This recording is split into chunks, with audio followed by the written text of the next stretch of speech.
Hecocks, and I'll be performing Furioso and Valse in D minor. I'm a junior, and I've been band throughout middle school and high school. Great, thanks, David.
work. When we get to the coda here, be aware of what your feet are doing. Start the coda for me. You know where this is at? Yeah, start it real quick.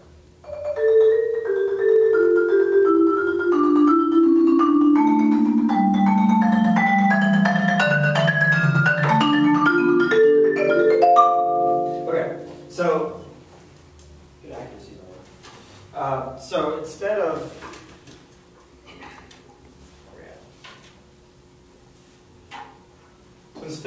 kind of shuffling your way down the instrument, kind of like taking these smaller steps and then more steps as you arpeggiate back up, let's set your body in a position where you can shift your weight and still get across the entire instrument. Okay? Footwork can be distracting for your audience, particularly if you're on a stage and they can see what's going on. It's also not as graceful. So, I mean, you have this, you're starting on, where's the cut? There it is. Okay.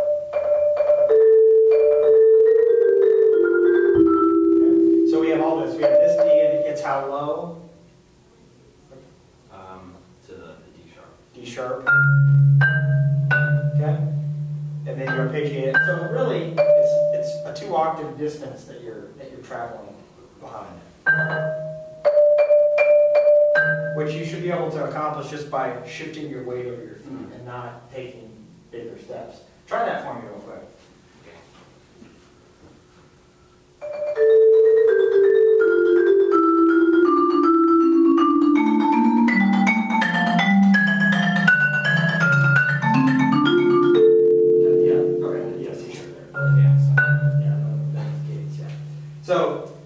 So that's something that you have to kind of, because now it kind of changes your playing position, but it's about kind of this kind of motion. I mean, we should be able to get across this entire keyboard with really taking one step, top to bottom. Getting all the way around the instrument with that one step, instead of all this little stuff, which is not very graceful and also can be distracting potentially. So a couple of things to think about with that. So, one thing you might want to continue to explore, by the way, I like the mallet choice. It's a good kind of throwback sound with this piece. I think it's a good choice. And the Rosario mallet too when you go to the waltz section there in the middle. That's working well.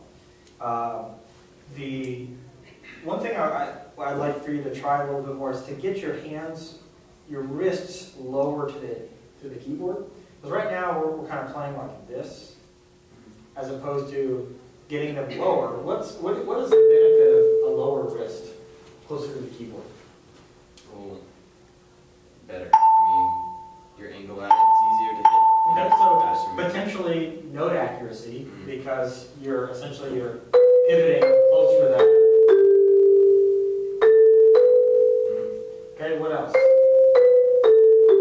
Some other kind of physical property. Well, it uses more wrist instead of your arm. Right. So. Okay, so you've got more wrist leverage involved, which helps to create more kind of characteristic tone quality on the instrument. When we're using that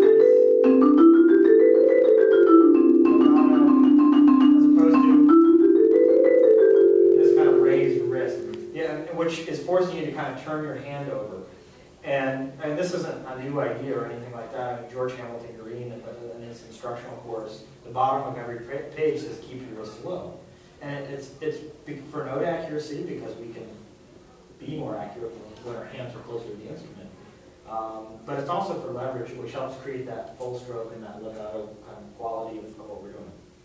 Really nice job with dynamic contrast. I thought that was really strong. I mean, your softs were really soft, and your louds were very contrasting with that, and so that came off really well. But I would say, yeah, continue to explore some technical things. Occasionally, this mallet was a little harsh at the 4Ks, so boom, being this like right here, right when you actually that's the second one. It's the same spot. No, that's the first. That was it. Okay. Yeah. So like when you get to that spot, just it's forte. I like your dynamic quality, but I wasn't really happy with the sound quality. It was a little bit harsh with that mallet and the velocity that you were using at the time. The contrast of it all was excellent though. Just check my notes real quick. You have any questions for me? Any specific spot or anything? I don't think so. Like all the expressive qualities and the waltz in the middle there, lower wrists, like your mallets. Oh yeah, and then this is always a problem with this piece are these grace notes. You know? No. You know? No. And that, I'm not really going to comment on, or make a... The only thing I would like to hear more, this is with everybody, is less of the grace note, more the primary note. Instead of, everyone turns this into a rhythm as opposed to the way it's notated. I think if he wanted it played as a rhythm, he would have written it as 2 16th notes going into a quarter note, as opposed to.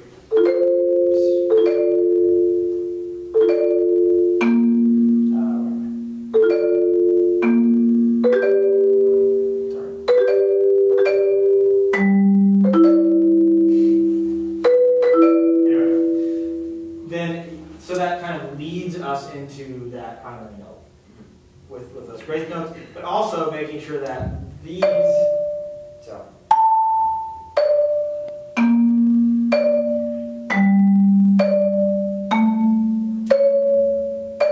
Those are not harsh sounds, they're not downstrokes, which creates that uncharacteristic sound. Can you try that spot for me there? Okay. You can, wherever, and think more up. It's not a matter of drawing the sound out of the instrument. It's a matter of velocity and the force that you're putting into the bar. Okay.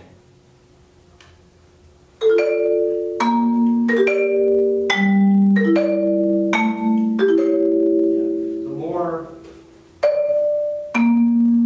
See, I can still play it double forte. We're playing with different mallets.